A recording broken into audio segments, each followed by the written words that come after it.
এবং ওই কোরআন আমি যখন পড়তে শুরু করলাম, আমি 1 মাস ধরে আমি শুধু কেঁদেছি।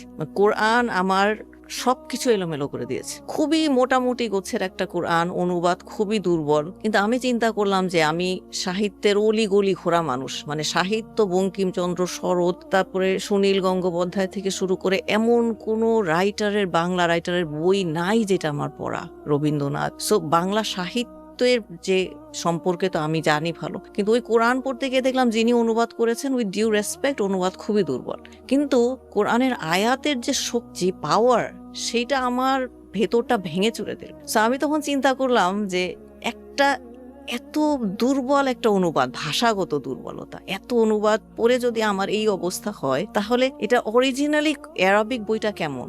বিকজ তখন কোরআনের ব্যাপারে আমার আর কোনো ডাউট নাই। মানে আমি একটা জিনিস শুধু রিয়েলাইজ করেছি যে আমি অনেক সাহিত্য পড়েছি, কিন্তু এই বই কোনো মানুষের লেখা না। বিকজ মানুষ এভাবে লিখে না, মানুষ এত কনফিডেন্টলি লিখে না। কোরআনের প্রথম যে আয়াত সূরা বাকারা, আলিফ লাম মিম যালিকাল কিতাবু লা রাইবা ফি, আল্লাহ বলছেন এই সেই কিতাব যেখানে কোনো সন্দেহ নাই। কোনো মানুষ কি এভাবে লিখে?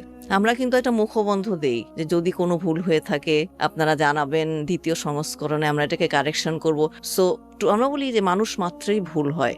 কোরআনে আমি দেখলাম আল্লাহ প্রথমেই মুখবন্ধে ডিক্লেয়ার করছে এই কিতাবে কোনো ভুল নাই, এবং এটা মুমিনদের জন্য গাইডেন্স।